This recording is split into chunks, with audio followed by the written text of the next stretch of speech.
was trying to find a reason to tell you that I'm sorry. I've been lying all this while so that you address pool के बारे में, ठीक। और इसमें क्या है, हाँ सर्वर ऑप्शन में आप ये देखिए यहाँ पर डीएनएस सर्वर से रिलेटेड कॉन्फ़िगरेशन है।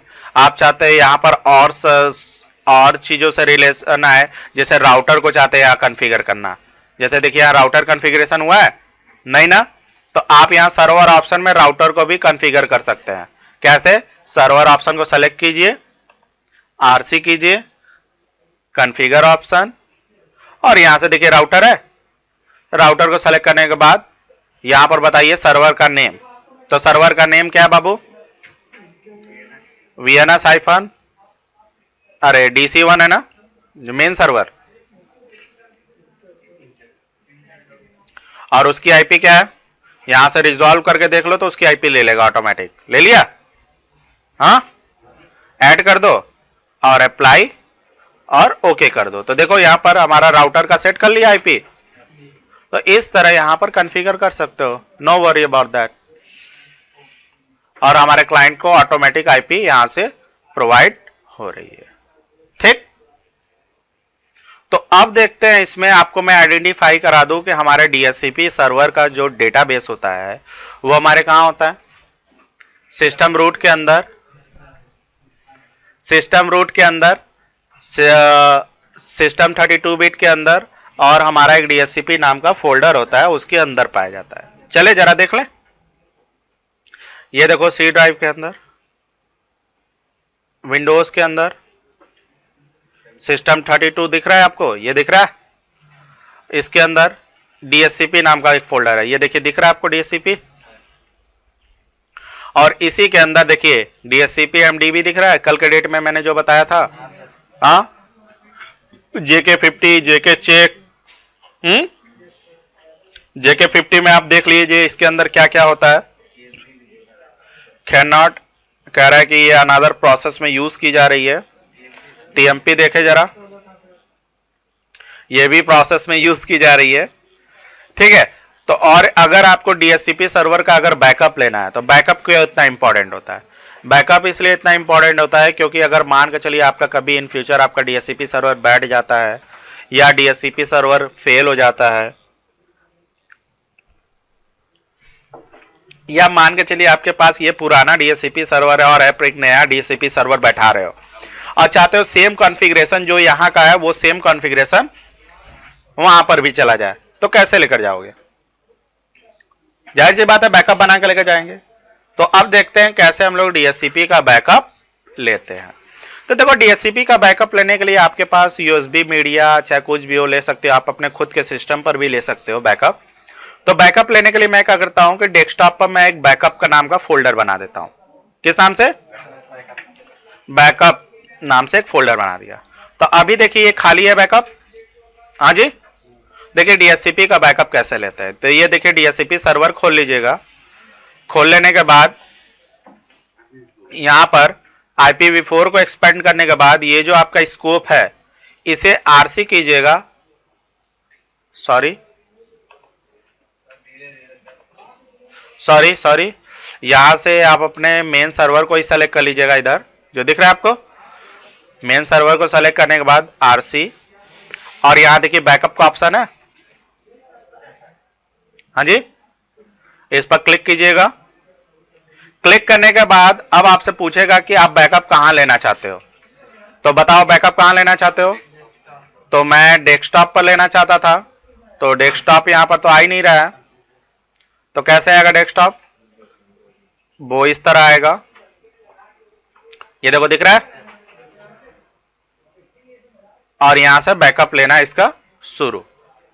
तो अब देख ले इसका बैकअप लिया कि नहीं, तो जरा देख लो बैकअप के अंदर आ गया सारा कुछ कॉन्फ़िगरेशन, देखो एमडीबी का mdb.pat और J50 का 1, हाँ आ गया ये बैकअप। अब मैं जा रहा हूं क्या कि अपना डीएचसीपी सर्वर खत्म करने जा रहा हूं। तो खत्म करने के लिए डीएचसीपी सर्वर को क्या करेंगे, अपना जो स्कोप है डिलीट मार दो, डीएचसीपी सर्वर खत्म, और यहां से इसको स्टॉप कर देता हूं। मतलब क्या हुआ, ये डीएचसीपी सर्वर खत्म हो गया, इसका सारा कॉन्फ़िगरेशन गया। अब मान के चलिए आपका डीएचसीपी सर्वर फेल हो गया या बंद हो गया, तो आप क्या करोगे, डीएचसीपी सर्वर को इंस्टॉल करोगे। हाँ, अब कॉन्फ़िगर करने के बजाय आप क्या करोगे, रिस्टोर करोगे। जो आपके पास आपके पेन ड्राइव में ये बैकअप होगा, तो मेरे पास यहां बैकअप है, तो इसको कैसे रिस्टोर करते हैं वो जरा देख लो। तो उसके लिए स्टार्ट, एडमिन टूल, वही डीएचसीपी को ऑन करेंगे। ठीक, डीएचसीपी को ऑन करने के बाद अब क्या करेंगे, यहां पर अपने सर्वर को ऐड कराएंगे। सर्वर कौन है, यही है। ठीक, और यहां से ओके। और इसके बाद देखिए कुछ नहीं है, ये अभी सर्वर क्या है, स्टॉप है। तो यहां से क्या करोगे, स्टार्ट करोगे इसको।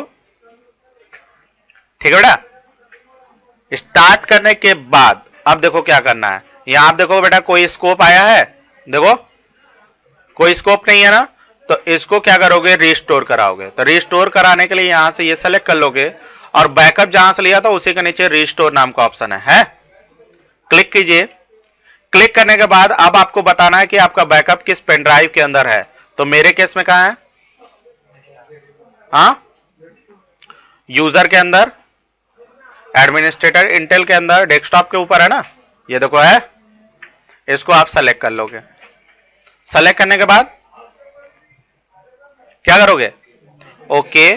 और यहां से पूछ रहा है in order to change take effect service must be stop and restart. कह रहा है कि अगर आप इसे रीस्टोर कर रहे हैं तो आपकी सर्विस रीस्टार्ट की जाएगी। तो क्या आपको मंजूर है, कह दो यस। ये देखो सर्विस को बंद कर रहा है और सर्विस को स्टार्ट कर रहा है। तो ये देखिए यहां पर आपका जो भी बैकअप होगा वो आया नहीं। यहां से जरा से इसको एक्टिवेट करता हूं।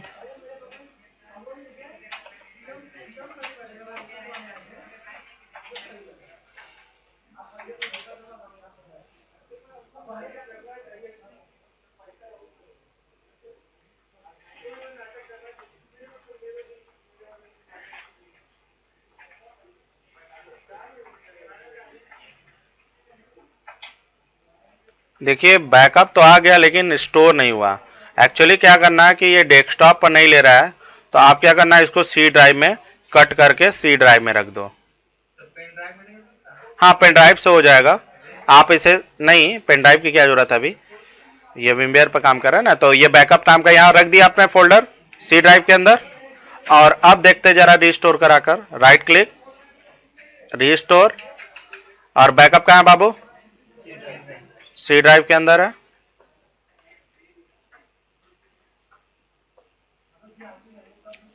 देखते हैं सी ड्राइव के अंदर कहाँ है। ये देखो बैकअप दिख रहा है, जरा सेलेक्ट कर लो और ओके करके यस करो।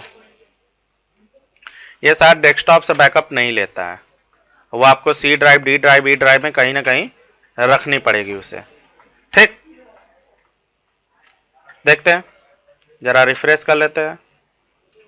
ये देखिए आ गया ना, मतलब डेस्कटॉप पर से ये नहीं आएगा, मतलब आपको किसी न किसी से ड्राइव में कहीं रखना पड़ेगा। तो देखिए मैंने सी ड्राइव में इसको रख दिया। रख देने के बाद ये देखिए आपका सारा का सारा कॉन्फ़िगरेशन ऑटोमेटिक आ गया। आ गया, देखा।